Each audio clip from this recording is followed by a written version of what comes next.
Lost County Talk. It's been a very long season. It's felt like it's gone on for ages with the breaks, but we are finally down to the final regular season game. Obviously, not to have a playoff to play for. So, a few weeks ago we wouldn't have dreamed we were in this situation.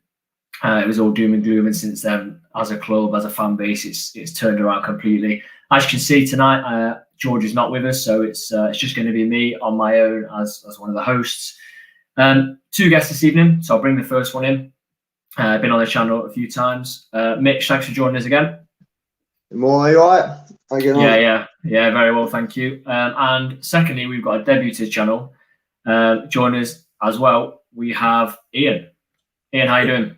Good evening. Good to see you all. So, Ian, for people that don't know, you're the one of the SLOs for Knots, aren't you? That's right, yeah. So it stands for Supporter Liaison Officer, and every club's got them. I've been doing it for about 3 years, so I had to go through a process. The club advertised for it, and I went through an interview process and then successfully got it. So yeah, part of the role is obviously engaging with fans on match day, which has obviously been a bit of an issue recently. Yeah. But liaising with things like this, fans forums, speaking to fans at the game, which I was able to do on Saturday, which was brilliant. And we've got a Twitter account as well, so managing that. Yeah, brilliant. So that's what my first point. Obviously, it's the biggest point to go through tonight is fans returning. Now, Mitch, you didn't get to the game on Saturday? I was busy. No, I was too busy. I was doing stuff on. And Ian, you were obviously we spoke to you outside the ground as we were going in. What did it feel like to be able to welcome fans back to Mill Lane? Felt amazing.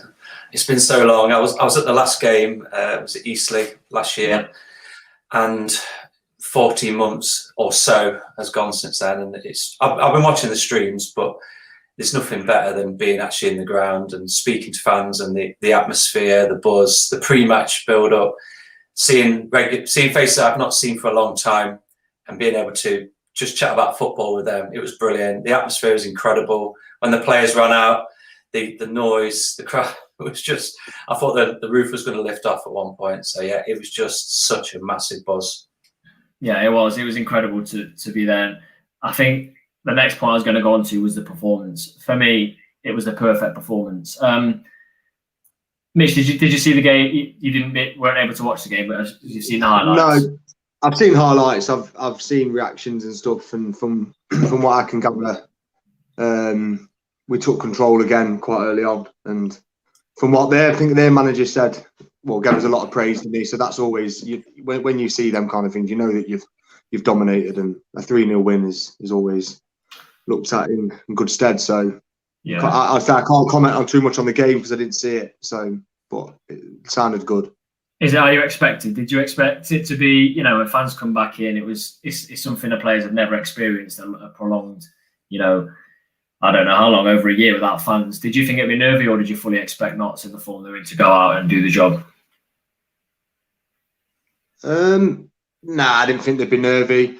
I think the way that Ian's got them playing at the minute, just letting teams worry about us. I don't think the fan, obviously they affected us in terms of it would have given us that extra 10% maybe, but I'd never thought our players would have been nervy. I had a friend at the game who said that they came out just with smiles on their faces. So if they come out with smiles on their faces, you know that there's no nerves there. They're just doing what they've been doing for the past 5 weeks, aren't they? So yeah. I didn't expect anything other than 3 points on Saturday, to be fair. Yeah, and seeing the players coming out, I think it was posted on the Knots Twitter not that long after the game, sort of a short montage. You could see, like you said, Mitch, Kelly Evans came out, beaming grin. He must be one of these players that just loves to play in front of fans, get the big tackles. And I actually think we saw a Kelly Evans cruncher at the weekend, which I was disappointed. That's the only reason I was going. More than seeing Rodriguez, I just wanted to see him snap someone. But yeah, all round fantastic performance. If there's been a lot of games in a few days, a couple of weeks, it might only be 3 or 4 weeks ago, we were in a dire position, Ian. We dropped out the playoffs, a position we thought we'd never be in. We were losing games. We were almost winning games. That gets talky and losing. And it was on Birchnell, but on the fans it was on Birchnell. It could have been on the players more so. but the fans seem to turn it on Birchnell. Can you believe the turnaround in sort of 4 weeks? Yes and no. Yes, because the players that we've got are quality. We have got players in that squad that should be competing at the top end of the table. There's no doubt about it. I was surprised that we didn't get the new manager bounce. That would have been nice. But then again, maybe not getting that turned out to be a blessing, because it does take managers time to get to know the squad and get to know the what they've got to work with and the skills sets that he's got at his feet, so to speak. And I think once he kind of got a handle on how to get the best out of the players, very quickly they turned it around. So I wasn't surprised, because I think that it just needed somebody to come in, and the players were there, they were ready to go. It just needed somebody to find a way to make them players tick and get the best out of them. And whether it was the formation, the tactics, that extra 2-3% of the game, whatever it was, he just seems to have found a way of doing that. You know, the last 6 games, what is it? 5 wins and a draw? That speaks for itself. It's incredible stats. I'm not really a stats person, to be honest, but of course, those stats, you just can't argue with them. And when I've been watching the streams and the game on Saturday, just the confidence in the team, they just look like they know what they're doing. It's as simple as that, I think. I think they all look like they know what they're doing. It's pretty much the same team week in, week out, game in, game out. There's not a lot of tinkering going on, and there doesn't need to be, because it's why change a winning formula. And No, exactly. I think that's what's done it. I think the fact they've kept it simple, everyone plays the strengths.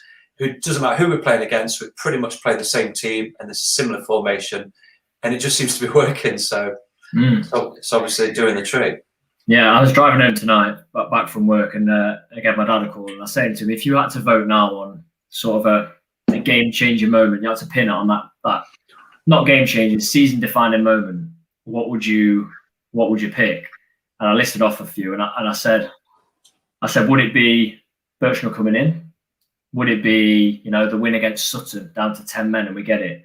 But my dad, and I wonder if you agree, Mitch, my dad actually said he would pin it down to Mo Ross leaving.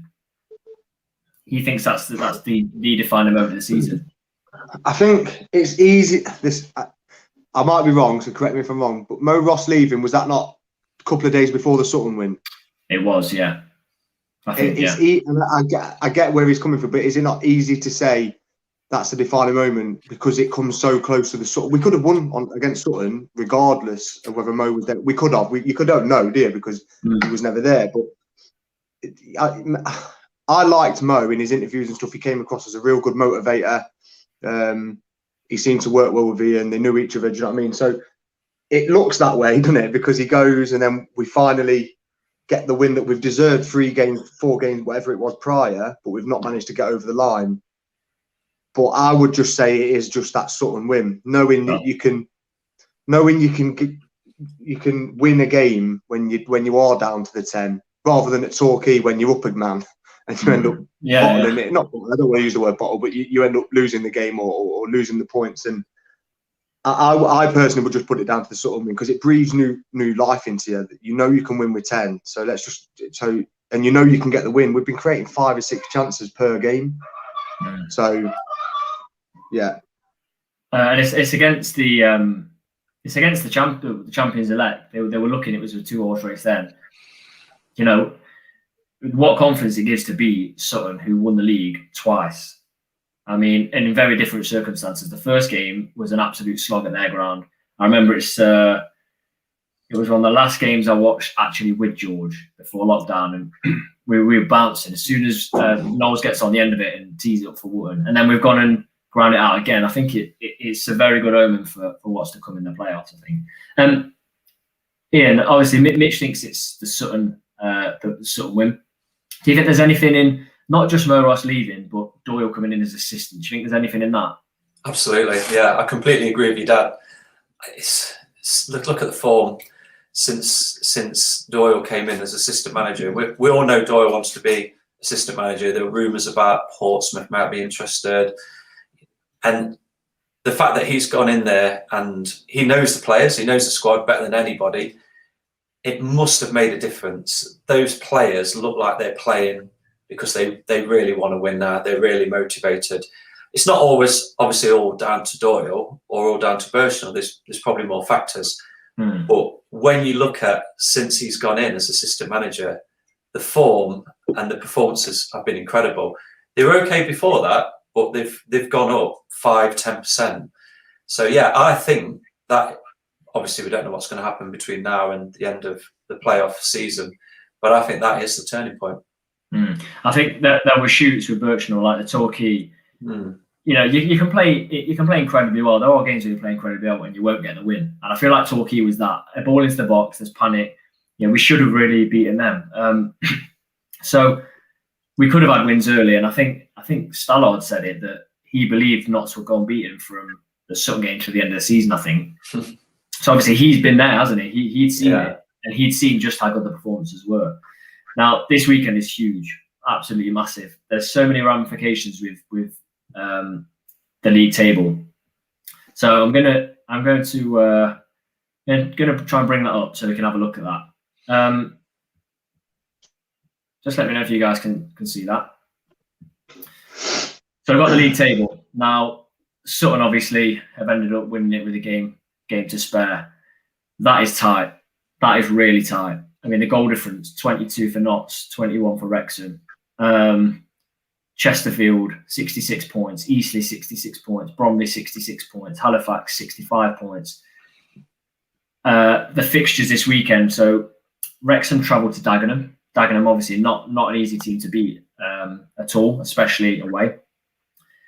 Solihull at home to Eastleigh. You can see how close Solihull. They're just going to miss out on the playoffs, but they're a decent side. And the fixture of the weekend, obviously, other than Notts, Halifax, Chesterfield. Halifax win, they leapfrog Chesterfield. You know, their goal difference is 1 behind Eastleigh. We'll start off. First of all, Mitch, do you think Notts will get that draw to secure 5th? Oh, yeah, I think I'm trying. I can't. It's a bit small. Yeah, if all we need is a point, I can't see anything other than that. I listened to Ian Birchnell's presser just before coming on, to be fair, and he says we don't play for draws. They need to win at the end of the day. Bromley need to win, and we are better. We are better when teams come at us, and they might not do it for 90 minutes, but they're going to have to at some point, and that's when we'll take control of the game, in my opinion. I'm ever the optimistic with Notts, and I think with the way that we've been playing, I can't see us losing the game. If all we need is a point to secure 5th, then fine, but get the 3 points and then worry about the league table afterwards. For me, we can only do what we need to do to get what we want. So yeah, exactly. Ian, do you think Notts will get 5th? Personally, I do. I think from our prediction, I'd say later, I think Notts will get 5th. Yeah, I do. I watched Ian Birchnell's press conference earlier as well, and the way he's so focused and the players are so focused, they're going to win. There's no two ways about it. They're not going just to get a draw. I think it's going to be a really interesting game. I watched the home game when I felt that their defence was really tight, really solid, but they were more vulnerable when we played it on the ground. When we sort of went at them direct rather than going sort of in the air, they looked a lot more vulnerable. And I think I've seen Notts over the years so many times at this time of season. It's just great to be the last game of season knowing that we're in the playoffs and that we're not desperate for other teams to do us favours. And I think the pressure's on them. Yeah, they've got their fans there, but the pressure's on them. And if Notts do what they've been doing the last 6-7 games, then I think they'll go there and win. Yeah. I genuinely thought it would go down to Bromley final game of the season. I thought we'd be looking at that for a playoff place, and it changed as soon as we beat Wrexham. You know, going to Wrexham and getting that win with that Reeves goal, arguably, like Sutton, one of the biggest results this season. I agree with what you're saying, Mitch, that Bromley are going to have to come at us. There's no other option for them. They're now sat outside the playoffs on goal difference and quite a way behind Chesterfield. There's seven less on the goal difference.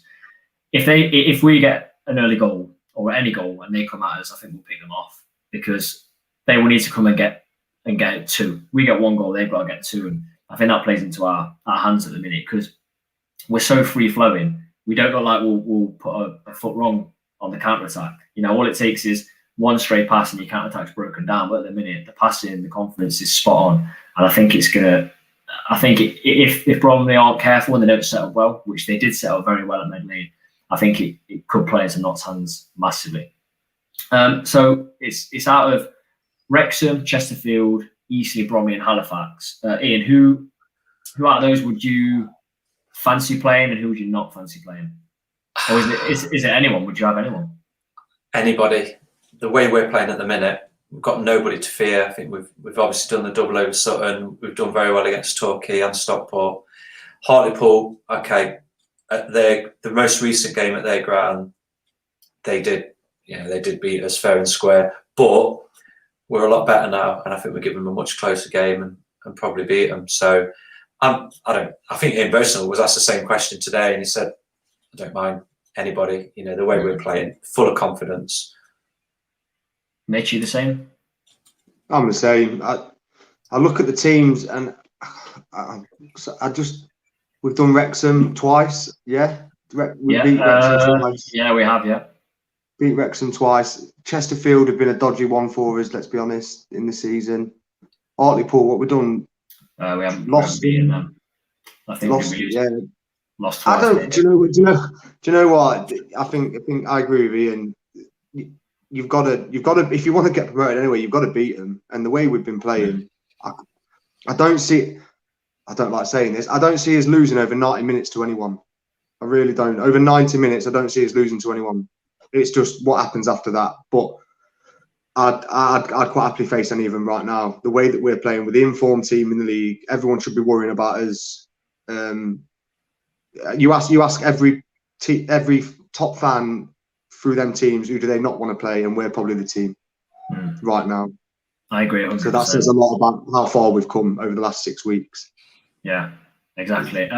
It's a very strong playoff, no doubt. Torquay, Stockport, Hartlepool, Notts, currently Wrexham and Chesterfield. I don't remember a National League playoff as strong as this. I think I'm with you both. I think I wouldn't mind who we face really. Beat Wrexham twice, like you said, Mitch. Chesterfield is tricky, but I think we've got the quality. Eastleigh, I don't think we'd struggle like we did against Eastleigh, not in current form. Halifax, the same. Bromley, I think, in form, Mitch, we've got the quality there. It's just Stockport for me. I've just got that little question over.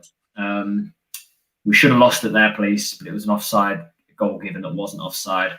But I'd fancy us a hell of a lot more than I did before. Now, David's just put in the chat, there is one more possibility. It's that Notts win and Weymouth beat Hartlepool, and then Notts would slip into 4th place. Unlikely, but never know. It could happen. It could happen. Is that how we get the? No. I'm trying to. I can't remember what. We've got an away fixture. It sounds, haven't we? An away fixture. So if we finish 5th, we play at home. We play at Medley. Oh, do we? But then it means the next game after that we have to play away because the 2nd and 3rd spot have earned their place. So if we were to stay 5th and win, we would go to Torquay, which again I'm not too. It's easy to say now, but based on current format, that's easily doable. The other is go to Stockport, which is a bit more tricky, but we won there in the trophy, so it's interesting. We look ahead then quickly to Bromley. We saw them a few weeks ago. I thought they were very good. For me, they're one of the most organised sides at the back that we've played in a long time. Yeah, definitely. They've done the homework. They set up in a way that they made it very difficult for us to break them down. But that's what you've got to expect. That's what teams are going to do. And it's up to us to find those gaps and those ways to break them down. And I thought that second half we really did that. When we started to go, like I said, keep it on the floor and play a bit more to feed, we were sort of finding them gaps, and we started to look a lot more dangerous. So I think it will be more open at the weekend because they've obviously got to go for it. They've got to go for it, and that could play into our hands. We could expose the gaps that they leave if they do that. But yeah, I've got nothing. Personally, I don't see anything to fear, really. The form we're in, you look at how Rodriguez is playing and players, Chickson, they're playing amazing. they all seem to know what they're doing. They're all linking up really well, and I can just see us breaking down any team. I really can. I think we've hit the form and momentum at just the right time. I know it's an old cliche, but it's true.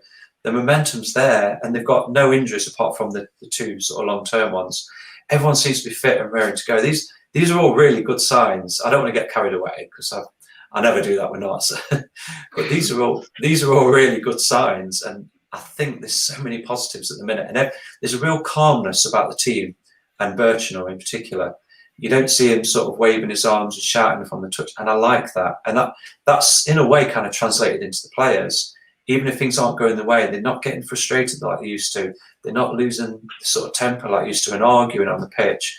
They're keeping it cool, and they're just going back to doing what they do really well, and they know that it'll end up leading to a goal. Yeah, I was thinking as well earlier that the three players I'm most impressed with at the minute are all new signings this season. So I'm obviously incredibly impressed with Ruben Rodriguez.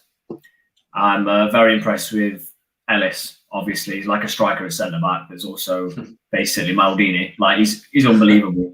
And then I've said it on the channel many times. Miller, for me, Miller is unbelievable. I want to get Miller permanently. He's left. He's not having his contract renewed at Harrogate, and we've got to get Ellis. We've got to get Ellis. But of those three, they're all new signings. And we said the squad was weakened when we lost Thomas and Dennis. But at the same time, now the players are coming into form. These three players are massive players for the club.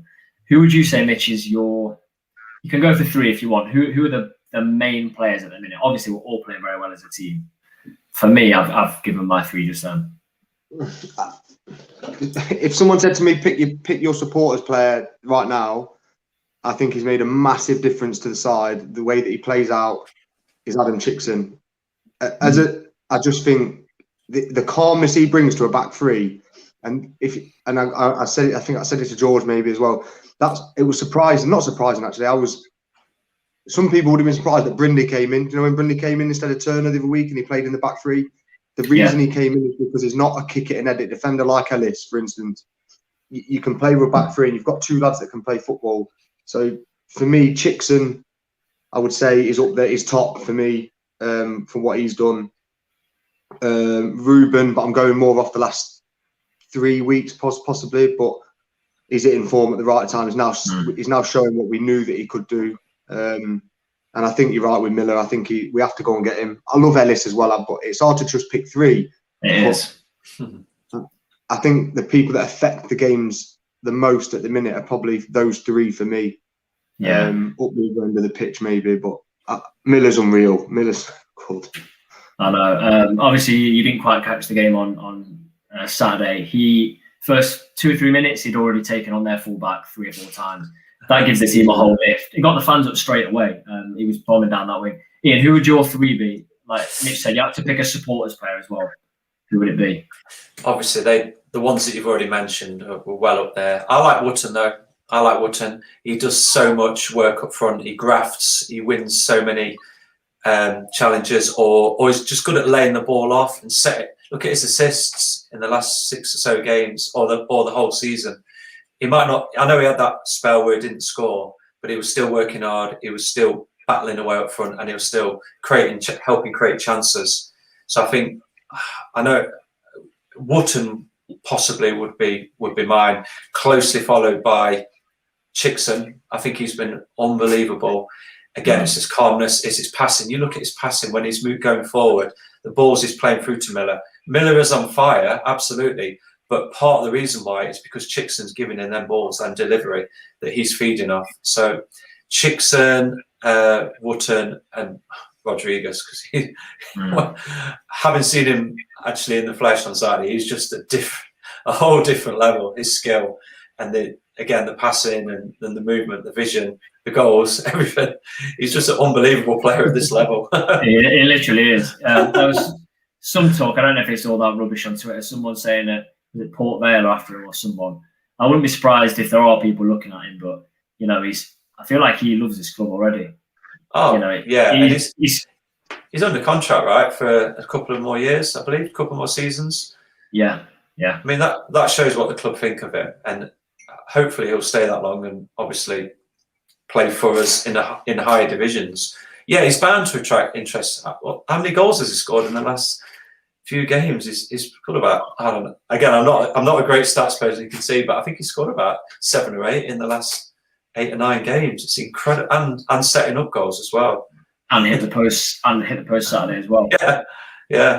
But yeah, a lot of people agreeing. Chickson, Miller, and Ellis. Ian says, Keaton's saying Wootton. Ian's also said Wootton's had a hand in all 3 goals. The 3rd goal Saturday, for me, Jim O'Brien needs credit for that.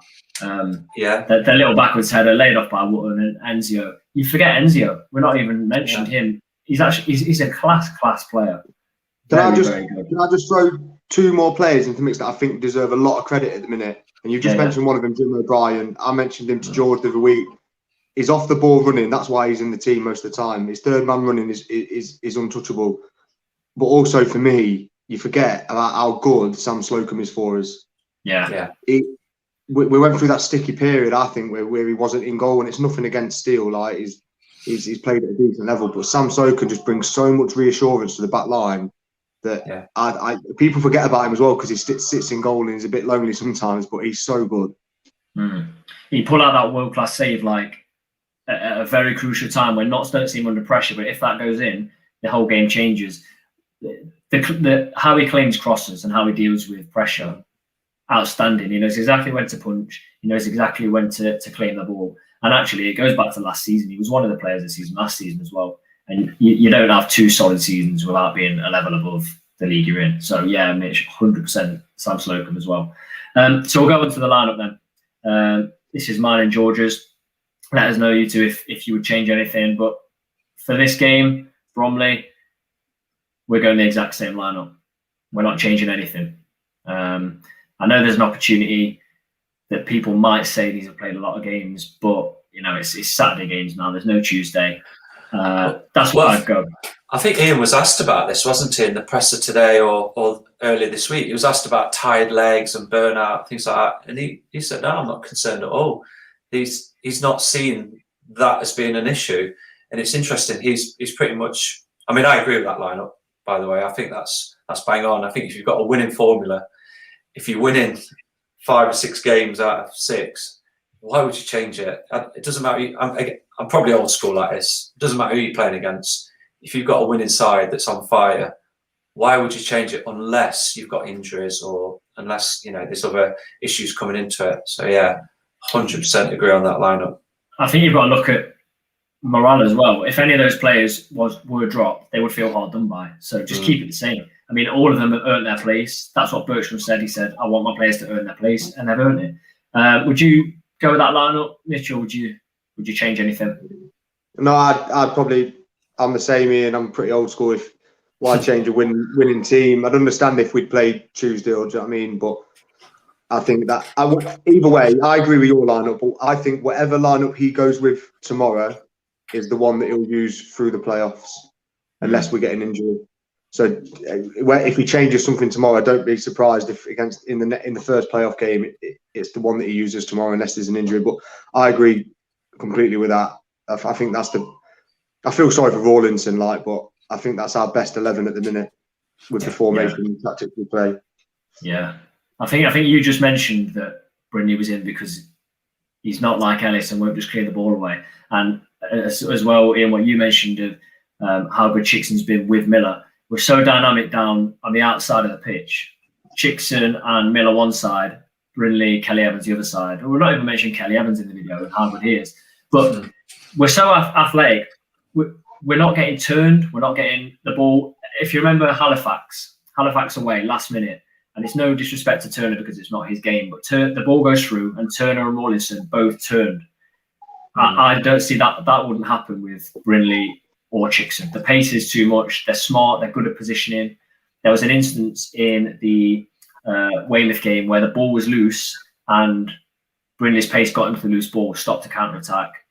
Dead in the water, there it was, and knocks her back on the attack. So, yeah, I'm loving a back 5 with only one actual centre-back in it. Class. We'll go for predictions then. Mitch, we'll go with you. So, score and goal scorers, if you can. Sorry about that. I got disconnected somehow. I don't know. No worries. So what's your prediction for the game with goal scorers? Myself, I'm going to go with a 2-1 win. They're going to have to come out. They're going to have to come out and try and grab a goal. I think 2-1 win. Rodriguez Miller. I'm going to go with them pair. I think Miller deserves one. He was unlucky not. Was he involved? Which game was he involved when we got the own goal rather than the goal? But yeah. I think Miller deserves one at the minute. So I wouldn't mind seeing him on the score sheet. To be fair. Yeah. Whilst we're going through these, if you want to get your score predictions in the comment section, we'll put a few of those up at the end. We'll go with George now, and we'll make you wait. We'll go with George as he sent his to me. So he's gone for Bromley 0, Notts 2, and he's gone Doyle and Ellis. Strong chance with Ellis. I don't know why he's gone Doyle. I think he's not got one right. That's on.